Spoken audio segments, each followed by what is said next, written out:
پسند نہیں کرتا۔ اور میرے بھائیو، ان چیزوں کے اندر عزت نہیں ہے۔ اگر ان چیزوں کے اندر عزت ہوتی تو یہ چیزیں میرے نبی بھی کرتے، لیکن میرے نبی صلی اللہ علیہ وسلم ان کے قریب بھی نہیں گئے۔ آج پڑھا جب یہ بات کہ آپ صلی اللہ علیہ وسلم مکہ کے جب فاتح بن کر آ رہے تھے، اور آپ بھی کن کے ساتھ رہے تھے؟ جو آپ کے بہت بڑے دشمن تھے، جنہوں نے آپ کو مکہ سے نکالا۔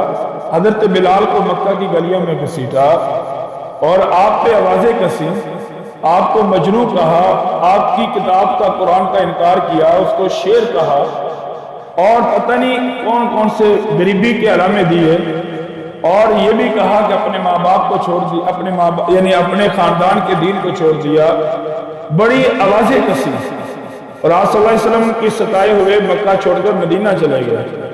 اور پھر جب 10 سال کے بعد فاتح بن کر آئے تو حدیث میں آتا ہے کہ حضور صلی اللہ علیہ وسلم کی نظریں زمین پہ جھکی ہوئی تھی۔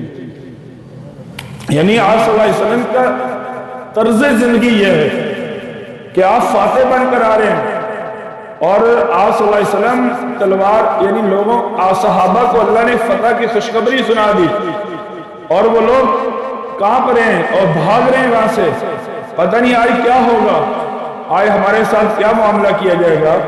لیکن قربان جائیں میرے نبی کے اخلاق پہ، میرے نبی کے اسوہ حسنہ پہ، کہ جنہوں نے مکہ سے نکالا، جو آپ کی جان کے دشمن بنے، آپ نے ان کے لیے معافی کا اعلان کیا، اور پھر آپ کی نظریں زمین پر تھی۔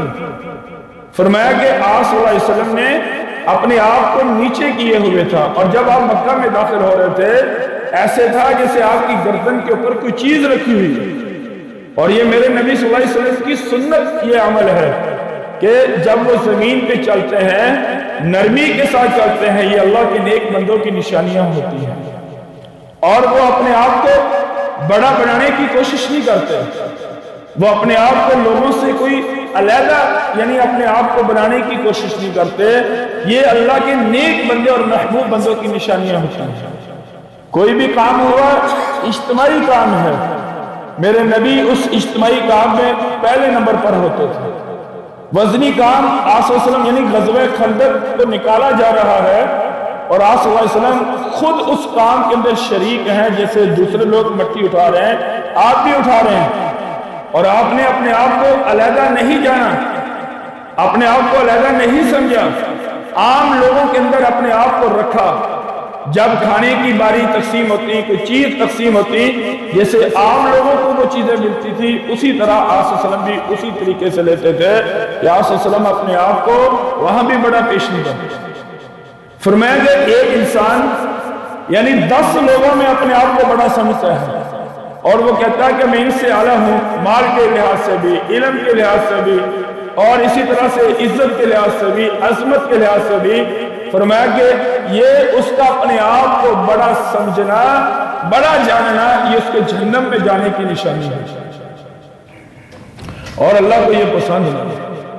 ہم نے اپنے نفس کو مارنا ہے، اپنے اندر جو میں چھپی ہوئی ہے کہ میں بھی کچھ ہوں، اس کو ختم کرنا ہے، اور اپنی میں کو ختم کر کے اپنی زبان سے ان الفاظ کا اظہار کرنا ہے کہ میرے پاس جو کچھ ہے، میری جو عزت ہے، میرے جو معاملات ہیں، میری جو لوگ عزت کرتے ہیں، مجھ سے جو لوگ محبت کرتے ہیں، یہ اللہ کا فضل ہے، میرا کوئی اس میں کمال نہیں۔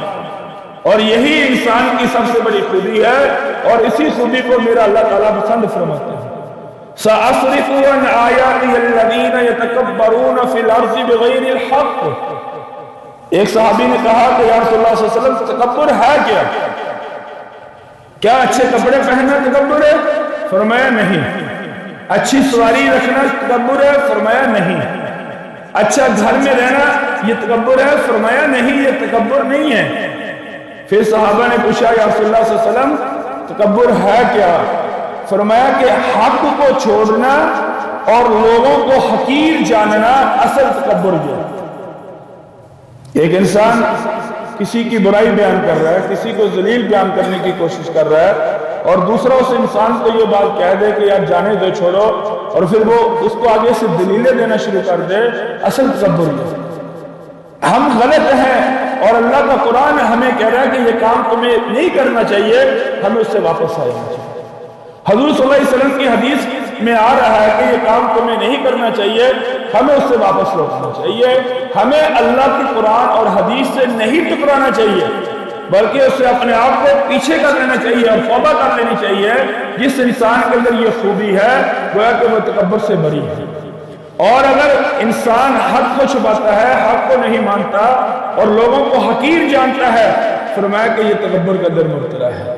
اور حدیث میں آتا ہے کہ آپ صلی اللہ علیہ وسلم نے فرمایا کہ اللہ تعالیٰ نے فرمایا الکبریاء ردائی، کہ تکبر میری چادر ہے، اور جس نے اس کو اوڑھنے کی کوشش کی اور مجھ سے چھیننے کی کوشش کی تو اللہ تعالیٰ فرماتے ہیں کہ ہم پھر اس کو ذلیل کریں گے دنیا میں، اور موت سے پہلے پہلے اس کو لوگوں کے سامنے ایک عبرت کا نشان بنا دیں۔ دیکھو میرے بھائیو، قارون بہت مالدار آدمی تھا اور اس کے خزانوں کی چابیاں ایک بڑی جماعت لے کر زمین پہ چلتی تھی، لوگوں کی ایک بڑی جماعت اس کے خزانوں کی چابیاں لے کے چلتی تھی، اور اللہ نے اس کو صرف یہ کہا تھا کہ تو نے زمین میں یعنی زمین کے اندر تو نے فساد نہیں پھیلانا، اور جو کچھ تیرے پاس ہے، جتنا خزانہ تیرے پاس ہے، جتنا علم تیرے پاس ہے، یہ ساری چیزیں میری وجہ سے تجھے ملی ہیں۔ اللہ تعالیٰ نے فرمایا کہ یہ میں نے تجھے دی ہے۔